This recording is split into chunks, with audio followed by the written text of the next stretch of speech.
Yo, what's up? Welcome back to another episode of the SWUS. Continuing on with college football week 7, Big Ten matchup here. Washington on the road in Iowa. Let's go. Welcome to the SWUS. The SWUS.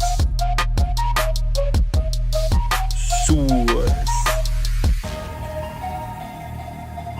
Hey, get the SWUS. All right, like I said, Washington's on the road in Kinnick for this one. Iowa laying 2.5 points at home. Total sitting at 41 or 41.5, depending on your sports book. Let's take a quick look at the pie charts, and according to this data, the action's pretty split. Maybe slightly leaning towards Iowa. As far as the money, it's all in on Washington, and it looks like a bunch of money came in and bought up those Washington plus threes. According to this data, that's what it looks like happened. But as I always say, take this data with a grain of salt. So let's get into this matchup, and we'll start with the Washington offense, which has been great so far this year. They're 14th in the country in yards per play, 7th in success rate, sitting at 15th in OFEI. Passing attack with Will Rogers has been awesome. 13th in yards per pass attempt, 10th in success rate per dropback, 17th in effective pass. Will Rogers' numbers on the year look excellent. Over 1,600 passing yards, 9 yards per attempt is impressive. 12 touchdowns, 1 interception. This offense had a huge test last week. Michigan came into town, and you know what? They showed up. It wasn't an offensive explosion, but they put up 27 points, over a 46% success rate, 6.31 yards per play. That's great. That's a great offensive performance against a Michigan defense we know is very talented. Now they're in for another tough test, going on the road into Kinnick against the Iowa defense we know is elite. Now, you can't really tell that by looking at this graphic because Ohio State skewed the shit out of Iowa's defensive numbers here. They're just 58th in the country in yards per play allowed, 31st in yards per carry allowed. Still sitting at 5th in DFEI. So advanced metrics still have this as a top 5 defense in the country, which I think most would agree on. The problem is the Buckeyes just ripped them up last week. They put 35 points on them, over 55% success rate, 6.34 yards per play. So Ohio State had no problem handling this elite Iowa defense. But here's the thing. I'm not reading too much into that. I mean, that Ohio State team is so talented top to bottom. It was on the road in Columbus. Iowa's defense in their other 4 games has lived up to the hype. I mean, in their other 4 games, they're allowing just 13.8 points per game, just 4.78 yards per play, success rate around 35%. So this defense has been elite other than that road game against a powerhouse like Ohio State.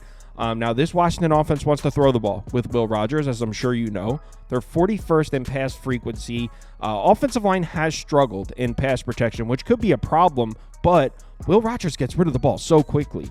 3.18 seconds before he throws it. That's 29th fastest in the country. He hits the ball out quick, but the result of that, throws a lot of short passes. 45.9% of his pass attempts are considered short passes. That's 21st most in the country. The reason I think that's significant, Iowa has 2 of the best linebackers in the country that can go sideline to sideline pretty fast. They should be able to defend these short passes pretty well. What Ohio State did was run it right between the tackles, over 5 yards per carry, 203 rushing yards per game, 57.9% success rate. So Ohio State came in, gave the ball to their superstar running backs, ran the ball on Iowa.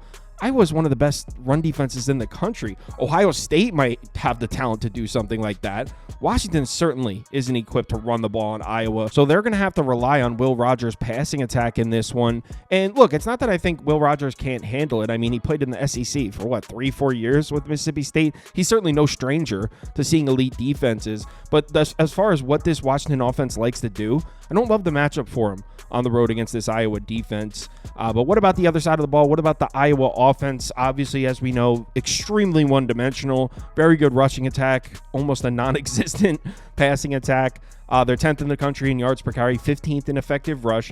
Passing numbers are awful, almost as bad as they were last year. 131st in yards per pass attempt, 125th in effective pass. Cade Mack started off the season with a decent second half against Illinois State. It's pretty much been all downhill since then. 686 yards, 5.6 yards per attempt, 3 touchdowns, 3 interceptions. And you would think a home game against this Washington defense would be a good matchup for McNamara, but this Washington team has actually done a good job pressuring the passer. They're 23rd in pressure rate created. Cade McNamara under pressure has been an absolute nightmare. I mean, He was already bad with a clean pocket, but when pressured, he's even worse. So Iowa hasn't been able to throw the ball, and I don't expect them to be able to throw the ball here. The good news for Iowa is they don't even really want to throw the ball. They want to give the ball to Caleb Johnson. Now, I know it wasn't really there last week on the road in Ohio State, just 4.3 yards per carry, 116 rushing yards in the game. Success rate all the way down at 22.7%, which means that 4.3 yards per carry, that's a little inflated based on a couple of runs. Caleb Johnson broke a couple of nice runs at the end there in garbage time, making the rushing numbers look better than they actually were. But the thing is, we know this Iowa rushing attack is dangerous. We've seen what Caleb Johnson can do in their first 4 games, almost 6 yards per carry as a team, over 250 rush yards per game. This is the team that went on the road into Minnesota and averaged over 6 yards per carry. And this Washington defense has been struggling to defend the run in their last 2 games against Rutgers and Michigan. So we're getting into Big Ten play here.